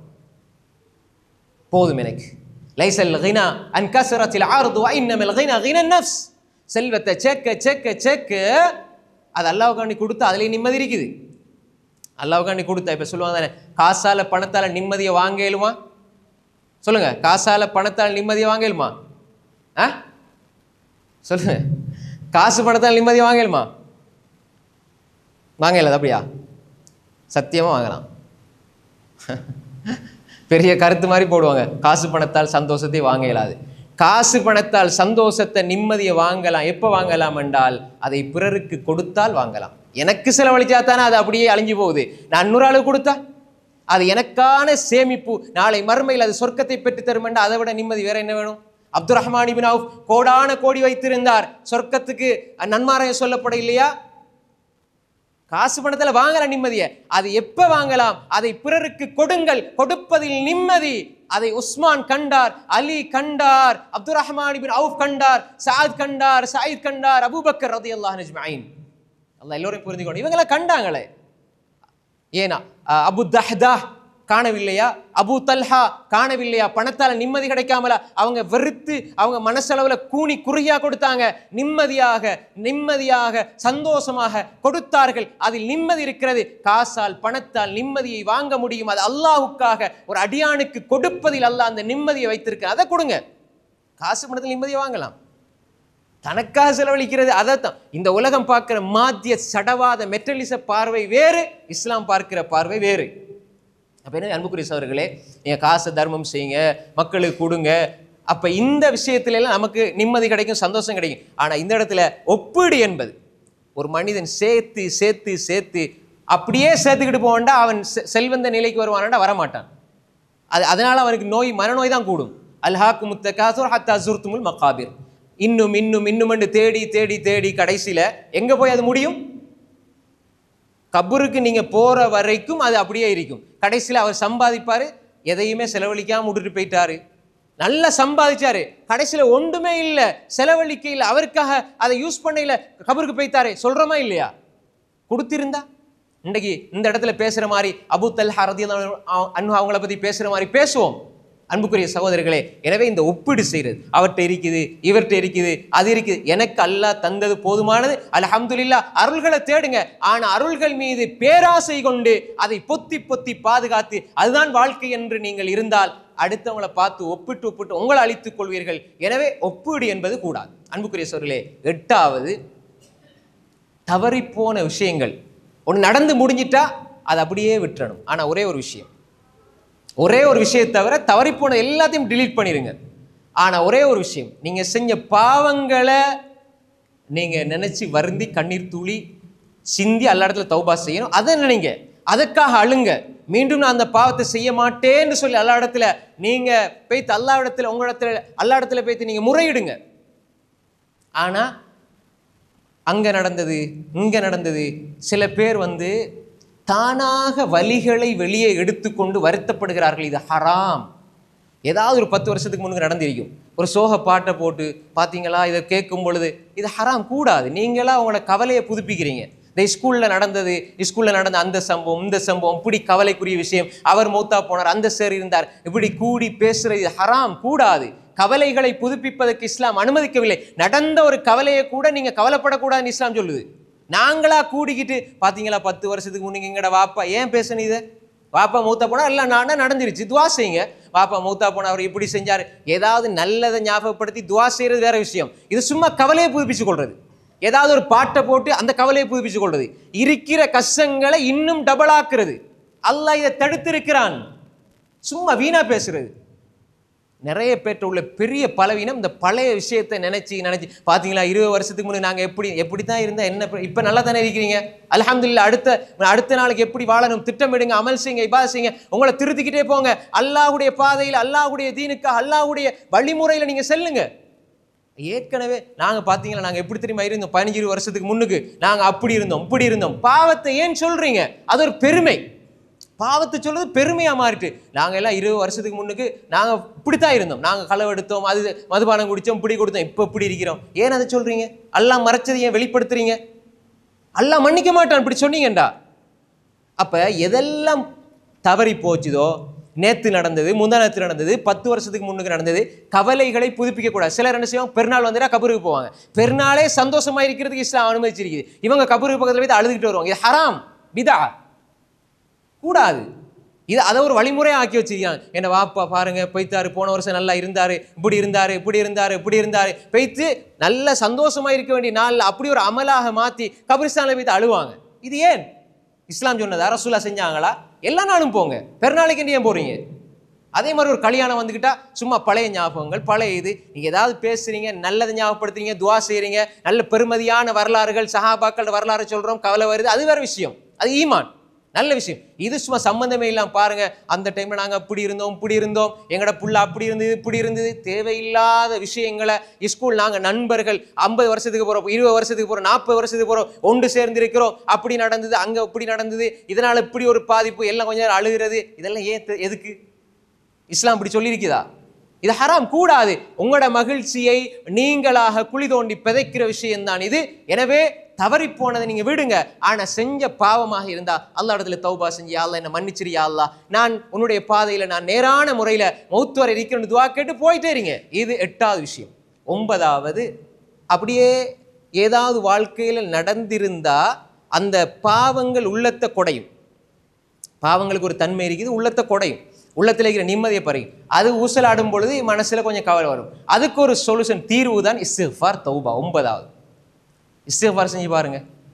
என்ன பிரச்சனை வந்தாலும் நீங்க இஸ்திக்ஃபார் செஞ்சு பாருங்க, உள்ளத்துக்கு நிம்மதி இருக்கு. யூனுஸ் அலைஹிஸ்ஸலாம் கடலுக்குள்ள விழுந்தாரு, இஸ்திக்ஃபார் செஞ்சாரு, வெளியே வந்தாரு.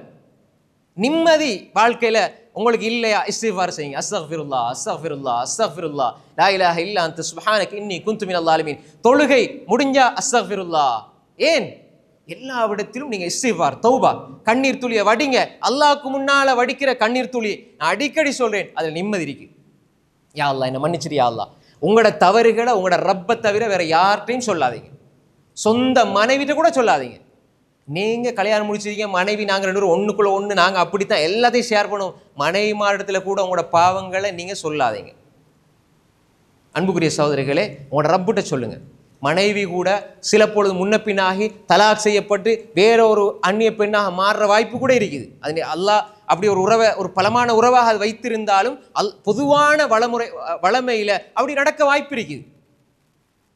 ஆனா அன்புக்குரிய சகோதரிகளே, ஒரு அடிப்படையை புரிஞ்சு கொள்ளுங்க. உங்களோட பாவங்களை நீங்க யார்கிட்டையும் சொல்ல வேண்டிய அவசியம் கிடையாது. வாப்பாட்ட சொல்றது, இம்மாட்ட சொல்றது, தம்பிட்ட சொல்றது, அவர் ரொம்ப நெருங்கிய ஃப்ரெண்டு எப்படி வேணா இருந்தீங்க, உலகத்துல தான் நீங்க நெருங்கிய ஃப்ரெண்டு, அன்பு, நண்பர் எல்லாம். ஆனால் ஒரு முஃமினை பொறுத்தவரையில் கபருக்குள்ள வைக்கப்பட்டா அவன் அல்லாஹ்வுக்கு பதில் சொல்ல எண்ணம் அவனுக்கு இருக்கும். நீங்க 4 பேருக்கு உங்களோட தவறை சொல்லிட்டீங்கன்னு சொன்னால் அல்லாஹ் மறைச்சதை நீங்க வெளிப்படுத்திட்டீங்க. குல்லு உம்மதி முஆஃபன், குல்லு உம்மதி முஆஃபன் இல்லல் முஜாஹிரீன். என்ன முதல்ல எல்லாம் மன்னிக்கப்படுவாங்க, பாவங்களை பகிரங்கப்படுத்துறவங்கள தவிர. பாவங்களை பகிரங்கப்படுத்தினார் அல்லாஹ், மறைச்சதை இவர் பகிரங்கப்படுத்தினார். 10 பேருக்கு அது தெரியுது, 20 பேருக்கு தெரியுது. பாவம் செஞ்சிட்டீங்களா? யா அல்லாஹ், நான் பாவம் செஞ்சிட்டேன், யா அல்லாஹ் என்னை மன்னிச்சிரியா அல்லாஹ், எனக்கு தௌபாவை தந்துரியா அல்லாஹ், நேரான வழியை காட்டியா அல்லாஹ், உன் மீது நம்பிக்கை வச்சிருக்கிறேன் யா அல்லாஹ் என்று நீங்க கெஞ்சி கெஞ்சி கதறி கேளுங்க. பாவம் அப்படியே ஒன்னொன்னா குறையும். நீங்க இதை ஊர் முழுக்க சொல்லி அதே மாதிரி வெளிப்படையா எல்லார்ட்டையும் பேசி எல்லார்ட்டையும் அவரை பத்தி எல்லாருக்குமே அவரை பத்தி தெரியுமே, ஏன்னா அவர் சொல்லிட்டாரு. சிலர் பயான்ல கூட, சில மௌலைமார் அல்லாஹ் பாதுகாக்கணும், சில மௌலைமார் பயான்ல கூட அதை ஒரு பெருமையா சொல்லுவாங்க. நாங்க எல்லாம் ஒரு காலத்துல இப்படி இருந்தோம், மதரசாவுக்கு போனோம், நீங்க எப்படி இருந்தீங்க, அப்படி இருந்தீங்க, இப்படி இருந்தீங்க, ஏன் பாவத்தை வெளியே சொல்றீங்க? அல்லாஹ் மறைச்சதை வெளியே சொல்றீங்க. அதுக்கப்புறம் பார்க்குற நேரமெல்லாம் இவர் அப்படி செஞ்ச ஆள் தானே, அவரை வெளிப்படுத்தி கொள்றாரு இல்லைஞ்சா? அப்ப இப்படி அது ஒரு பெருமையா மாறிட்டு, அன்புக்குரியவர்களே, பாவங்களை ரப்பிடம் சொல்லுங்கள். இது 9வது விஷயம், நிம்மதி உள்ளத்துக்கு வரும். 10வது, எந்நேரமும் அல்லாஹ் ஒரு அடிப்படைய வாழ்க்கையை சொல்றான். இது இருந்தால் அதற்கு கூலி அல்லாஹ் எப்படி சொல்லலாம் தெரியுமா? வமை யதவக்கல் அலல்லாஹ் ஃபஹுவ ஹஸ்பு. எல்லாத்துக்கும் அல்லாஹ் தஆலா சொல்றான், இதற்கு இந்த கூலி, இதற்கு இந்த கூலி, இதற்கு இந்த கூலி, இதற்கு அதிகமான கூலி. ஆனா ஒன்றுக்குத்தான், யார் அல்லாஹ்வின் மீது முழுமையாக நம்பிக்கை வைத்து அவன் மீது காரியங்களை ஒப்படைக்கிறார்களோ அல்லாஹ் சொல்றான் அவர்களுக்கு அவன் போதுமானவன். இப்ப நாங்க சொல்றது எங்களுக்கு எங்கட அல்லாஹ் போதுமானவன் சொல்றது தானே. இப்ப நாங்க என்ன சொல்றோம், ஹஸ்பன் அல்லாஹ் வ நிஅமல் வக்கீல் என்ன, எங்களுக்கு எங்கட அல்லாஹ் போதுமானவன். ஆனா அல்லாஹ் சொல்றான், யார் என் மீது தவக்குல் வைப்பார்களோ அவர்களுக்கு அவன் போதுமானவன். அப்படின்னா என்ன? நான் போதுமானவன். அல்லாஹ் மீது காரியங்களை ஒப்படைங்க. எந்த காரியமா இருந்தாலும் நீங்க இஸ்திகாரா, அந்த பழக்கம் வரணும். இஸ்திகாரா தொழுதுட்டு துவா கேட்டு காரியங்களை அல்லா இடத்துல ஒப்படைக்கிறது, அல்லா இடத்துல துவா கேட்கிறது. யா அல்லாஹ், நான் அந்த காரியத்தை செய்ய போறேன், இதுல கைரத்தா யா அல்லாஹ், துவா கேட்டு ஆரம்பிங்க. எந்த ஒரு விஷயத்திலையும் அல்லாஹ்விடத்துல நீங்க தவக்குல் வைங்க, முழுமையான தவக்குல் வைங்க. யா அல்லாஹ், யா அல்லாஹ், யா அல்லாஹ் என்று அல்லாஹ் அல்லாஹ் அல்லாஹ் என்று அல்லாஹ் அழைக்கிற உள்ளம் வேண்டும். எல்லாமே காசு கொடுத்து அதால இது இதால இதுன்னு வாங்கின உள்ளத்துக்கு ரப்புட உதவியை பெறது தெரியாம போயிடுச்சு. சில மனிதர்கள் ரப்புட உதவியோட வாழ்றாங்க சகோதரர்களே. ரப்பு எப்படி உதவி செய்வான்னு தெரியாது, அல்லாஹ்வோட உதவி எப்படி வரும்னு தெரியாது. நான் நினைச்சு கூட பார்க்கல இது நடக்கும் என்று, ஆனா இது நடந்தது என்று நீங்க புருவம் உயர்த்துற அளவுக்கு அல்லாஹ் உதவி செய்வான். தவக்குல் வைங்க. தவக்குல்னா என்ன? எங்கட உள்ளத்தை அல்லாஹ் இடத்துல ஒப்படைக்கிறது. யா அல்லாஹ், எனக்கு கவலை இருக்குது, நீக்கிறியா அல்லாஹ், எனக்கு பிரச்சனை இருக்குது, நீக்கிறியா அல்லாஹ், குடும்பத்துல பிரச்சனை நீக்கிறியா அல்லாஹ், நான் முயற்சி செய்கிறேன், ஆனால் உன் மீது தவக்குல் வைக்கிறேன் யா அல்லாஹ். இந்த தவக்குலை நீங்க எடுத்துக்கொண்டீங்கன்னா அல்லாஹ் சொன்னா நான் போதுமானவன். அல்லாஹ் போதுமானவனா ஆகிவிட்டால் வேறு யார் வேண்டும்? உலகத்தில் வேற யாரும் தேவையில்லை, அல்லாஹ் போதுமானவன் ஆகிறான். எனவே 10வது அம்சம், இந்த 10 அம்சங்களுக்கும் தான் அல்லாஹ் சொல்றானே, அலா பிதிக்ரில்லாஹி தத்மைனுல் குலூப், அல்லாஹுடைய சிந்தனையால் தான் உள்ளங்கள் அமைதி பெறுதுன்னு அல்லாஹ் சொல்றானே. இந்த திக்ர் என்பது அல்லாஹ்ட அந்த திக்ரால உள்ளங்கள் அமைதி பெறும் அல்லாஹ் சொல்றானே, அந்த திக்ர் என்பதனுடைய விரிவாக்கம் தான் இந்த 10 விஷயங்களும். இதான் திக்ர்.